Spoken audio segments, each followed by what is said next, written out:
فأنا ناصح لإخواني بالصدع بالحق تبيض وجوههم. السكوت في مسألة الحزبية يضرها، فاصدع بما تؤمر وأعرض عن المشركين. سلامي على دماج ورجالها والشيخ يحيى ودار العلم يا سعد بانيها. بسم الله الرحمن الرحيم. الحمد لله والصلاة والسلام على نبينا محمد وعلى آله وصحبه وسلم تسليما كثيرا. أما بعد, kita lanjutkan pelajaran kita Al-Mukhtasar fi Ushul Hadits karya Al-Jurjani rahmatullahi alaih. Kita masuk fasal yang kedua dalam bab yang kedua seputar jarh wa ta'dil. Qala al-faslu tsani wala tuqbalu riwayatu man urifa bit tasahuli fis sima'i wal isma'i wa bin nawmi aw al ishtighal.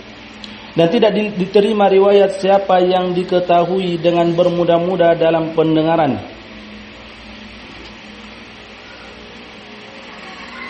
yaitu pendengaran hadis dari guru, seperti guru berbicara sementara dia ngantuk atau semisal itu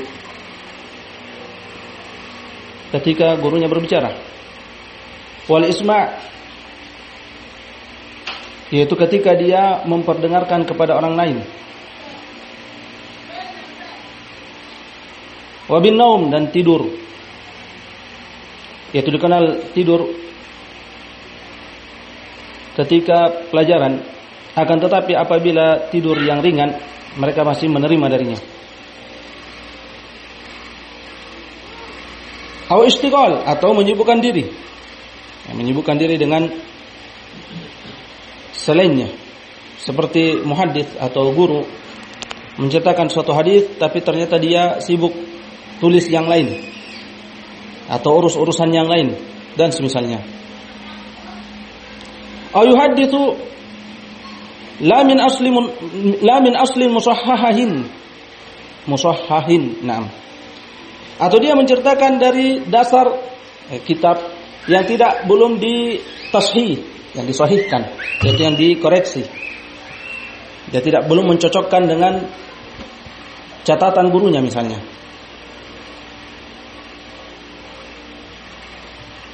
Aw yaktsuru sahuhu idza lam yuhaddits min aslin musahhahin.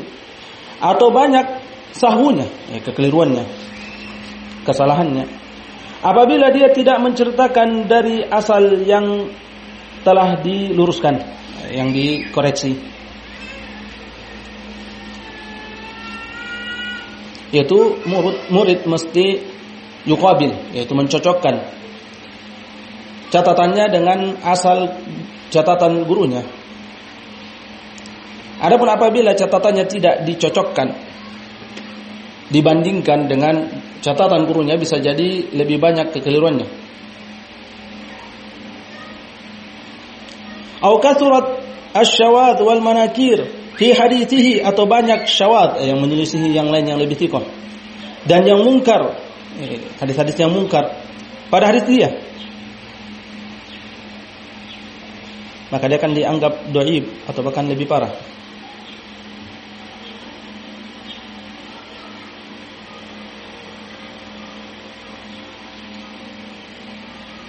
Semua ini apabila diketahui tentang seorang ahli hadis atau muhaddits, maka akan memudaratkan kekokohan dan kethiqahannya, riwayatnya.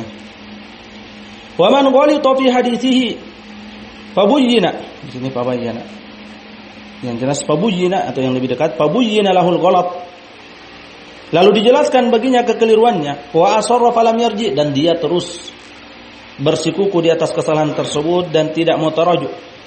Qila yasqutu adalatuhu, dikatakan bahwasanya jatuh adalahnya. Nah, mereka menjatuhkan adalahnya dan tidak menulis darinya, tidak menulis hadis darinya.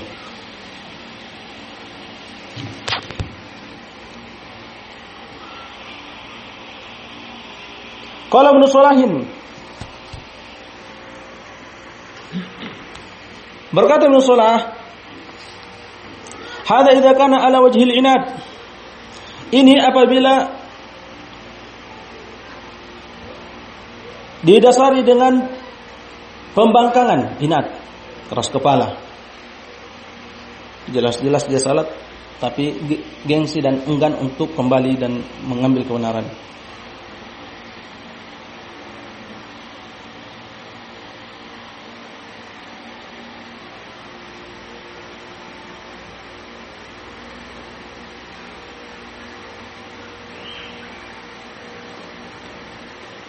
Wa amma idza kana ala wajhi at-tankir fil bahth fala. Adapun apabila dari sisi tangkir,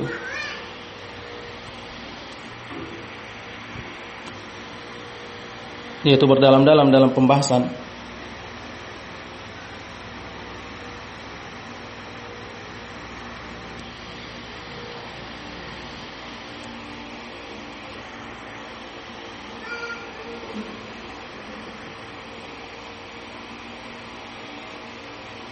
dalam toba'ah taksir, kurang dalam pembahasan, maka tidak. Yaitu apabila dia punya udzur. Seperti misalnya kekeliruan itu memang ada dalam asal catatan gurunya, atau dia punya penakwilan, maka yang demikian ini tidak ditinggalkan riwayatnya. Dia penakwilan yang masih jelas, yang masih bisa diterima, yaitu bisa dijadikan sebagai udzur untuk dia, tapi tetap dikatakan salah.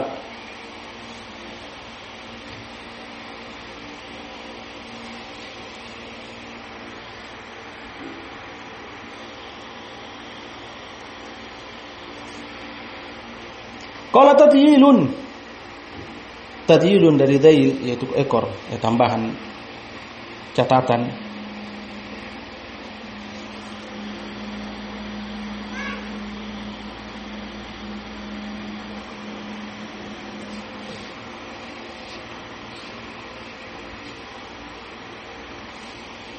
أعرض الناس في هذه الأعصار عن مجموعة الشروط المذكورة. Kebanyakan manusia telah berpaling di zaman ini dari semua syarat-syarat yang disebutkan tersebut, dari kebanyakan, dari seluruh syarat-syarat tersebut, dari kumpulan syarat-syarat tersebut, yaitu mereka mengambil sebagian saja dan tidak seluruhnya, yaitu syarat-syarat pensahihan, penghasanan dan pendhaifan.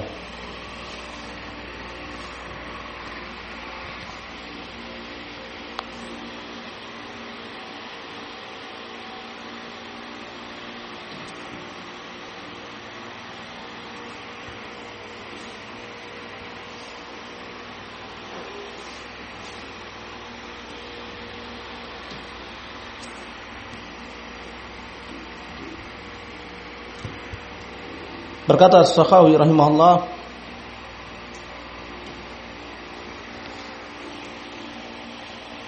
sama dalam Fathul Mughith jilid 2 halaman 112, wal hasilu annahu lamma kana al-gharadu awalan ma'rifatu at-ta'dil wa at-tajrih wa tafawut al-maqamat fi al-hifdh wal itqan yatawassala bidzalika ila at-tashih wa tahsin wa at-tad'if hasala at-tashaddud bi majmu'i tilka as-sifat. Kesimpulannya bahwasanya manakala maksud yang pertama, tujuan utama pengenalan dari ta'dil dan tajrih, bahwasanya direkomendasi dan dijarah, adalah tingkatan-tingkatan yang berbeda-beda dalam hafalan dan kemungkinan, yang dengannya kita bisa mengetahui atau menentukan pensahihan atau penghasanan dan pendhaifan. Hasalat tashaddud bi majmu'i tilka sifat. Terjadilah tindakan memperketat dengan seluruh sifat-sifat tersebut. Walamma kana al-gharadu akhiran iktisara fi at-tahsil ala mujarrad wujud as-silsilati as-sanadiyah iktafau bima tara. Manakala pada maksud di zaman yang akhir adalah mencukupkan dalam mendapatkan adanya sekadar susunan sanad, silsilah sanad. Tujuan yang akhir, terutama pada masa-masa yang di zaman mereka setelah para a'immatul hadits menulis kitab-kitab hadits, Dan setelahnya mereka lebih merenggangkan syarat-syarat tersebut, tidak lagi seketat yang dulu dalam pensahihan, penghasanan dan pendhaifan. Yang jelas hanya sekadar adanya silsilah sanad, mereka pun mencukupkan dengan apa yang engkau lihat.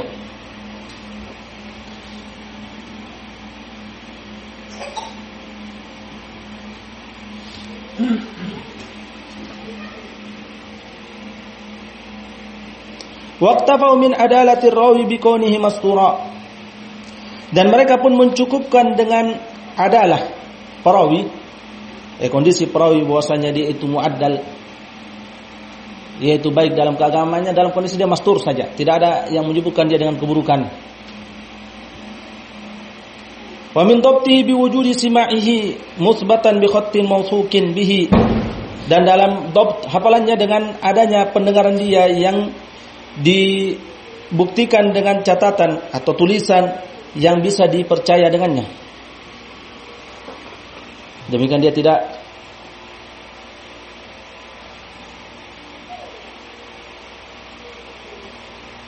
tertuduh, tidak muttaham.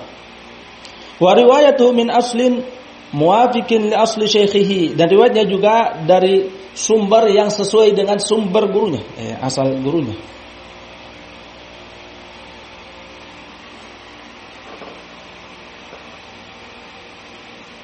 Maka jadi riwayatnya itu sah dan telah diperiksa sesuai dengan dasar dan catatan gurunya.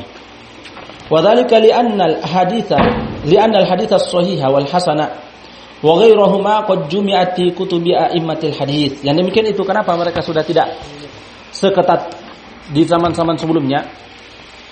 Karena hadis-hadis sahih, hasan dan selain keduanya telah dikumpulkan dalam kitab-kitab imam-imam hadis. Ya, telah ada kitab-kitab yang mengumpulkan Sahih Bukhari, Sahih Muslim, Muwatta, misalnya Musnad Ahmad dan selainnya telah ada.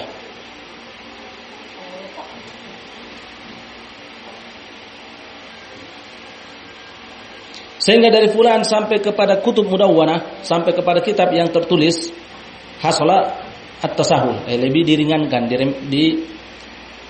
tidak diperketat seperti sebelumnya di zaman sebelum pengumpulan hadis-hadis tersebut. Dan setelah kitab tersebut, penulisan kitab tersebut sampai sanad kepada Nabi sallallahu alaihi wasallam, hasalat tasyaddud, terwujud lebih diperketat dalam syarat-syarat. Fala yadhhabu syai'un minhu an jami'ihim, maka tidak hilang sesuatu pun darinya dari seluruhnya, yaitu telah terkumpul sehingga tidak hilang lagi.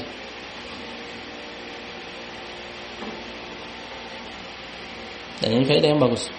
Wal qasdu bis sima'i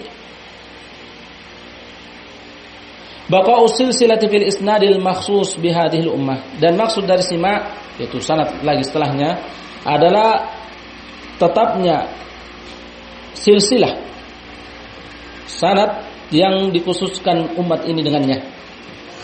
Pengkhususan umat ini dengan adanya sanad, sehingga mereka masih mempertahankan sanad. Adapun sekarang itu hampir-hampir mereka sudah tidak terlalu perhatian lagi dengan sanad. Cukup siapa gurunya, demikian bagaimana, dan kembali kepada wijadah, yaitu mendapatkan wijadah dari buku-buku yang telah tertulis, Sahih Bukhari, Sahih Muslim, Ashabus Sunan dengan masanid, dan mereka mencukupkan dengan hal tersebut dalam perkara ilmu hadis dan sanad-sanadnya. Cukup dilihat dari masadir-masadirnya, baik itu Muwatta, Tabarani dan selainnya. Dengan ini kita selesai dari bab yang kedua dan kita akan masuk pada bab yang ketiga seputar tahammulil hadis. Insyaallah kita ambil pada kesempatan berikutnya. Barakallahu fikum. Subhanakallahumma wa bihamdik, asyhadu an la ilaha illa anta, astaghfiruka wa atubu ilaik.